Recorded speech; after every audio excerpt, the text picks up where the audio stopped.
Ibu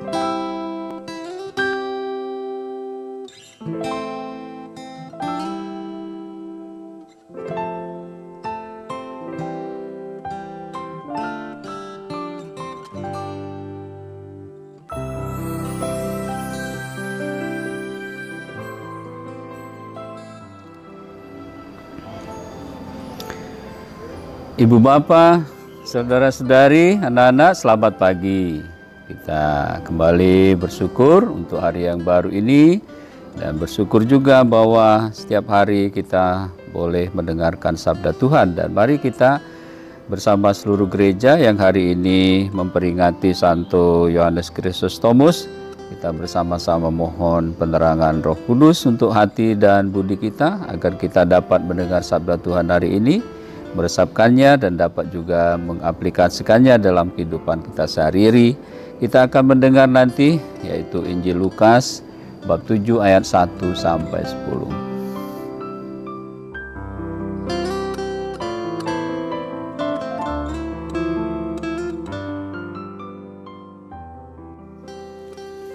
Saudara-saudariku yang dikasihi Tuhan, hari ini Senin 13 September 2021. Peringatan wajib Santo Yohanes Chrysostomus, Uskup dan Pujangga Gereja.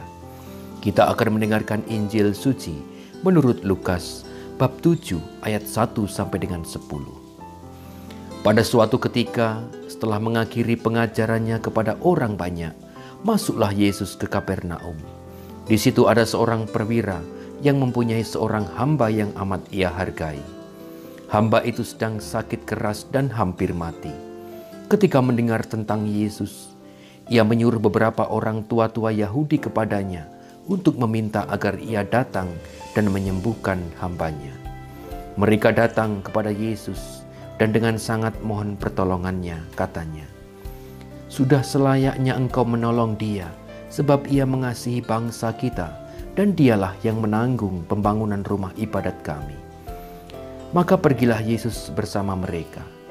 Ketika Yesus tidak jauh lagi dari rumahnya, perwira itu menyuruh beberapa sahabatnya mengatakan kepada Yesus, "Tuan, janganlah bersusah-susah, sebab aku merasa tidak layak menerima Tuan dalam rumahku.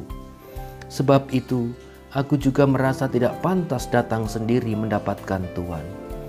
Tetapi katakanlah sepatah saja, maka hambaku akan sembuh. Sebab aku pun seorang bawahan, dan di bawahku ada pula prajurit. Jika aku berkata kepada salah seorang, 'Pergi,' maka ia pergi. Atau kepada yang lain, 'Datanglah,' maka ia datang. Dan jika aku berkata kepada hambaku, 'Kerjakanlah ini,' maka ia pun mengerjakannya." Mendengar itu, heranlah Yesus akan dia. Sambil berpaling kepada orang banyak yang mengikutinya, ia berkata, "Aku berkata kepadamu, di Israel pun iman sebesar itu belum pernah kujumpai."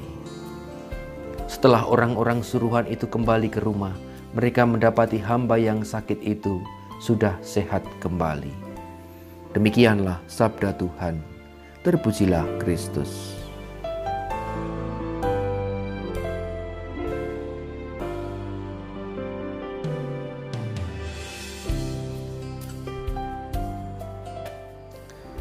Ibu Bapak, saudara dan saudari, anak-anak terkasih, jadi kita mendengar dalam Injil bagaimana seorang perwira tampil sebagai orang beriman sejati di hadapan Yesus. Romo teringat mendengar cerita ini, ada juga cerita ya dalam Injil itu tentang wanita Sirofinesia yang mohon juga disembuhkan anaknya dari sakitnya, ya kan?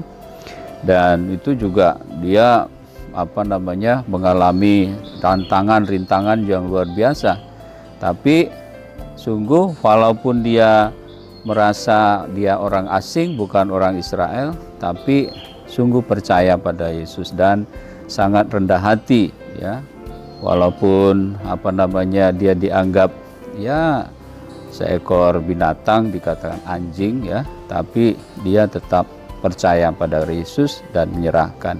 Itu artinya apa Bapak Ibu? Bahwa kita beriman itu bukan hanya sekedar sampai pada ya tadi pengakuan, tetapi juga sampai kepada sikap yang lebih mendalam, yaitu penyerahan diri ke dalam tangan Tuhan, penyerahan diri ke dalam karya keselamatan Tuhan. Kita mengandalkan Allah dalam kehidupan kita.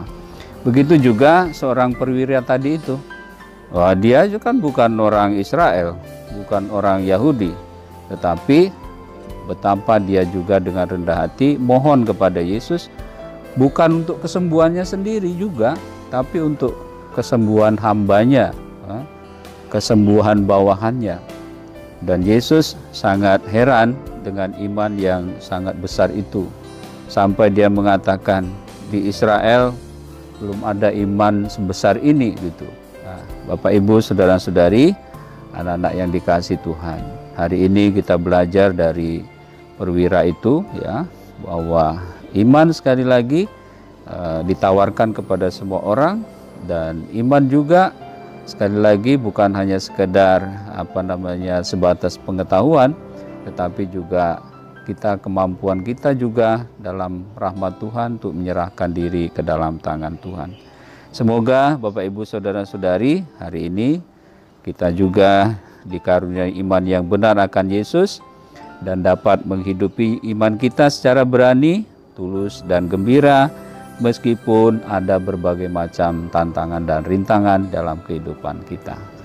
Tuhan memberkati kita.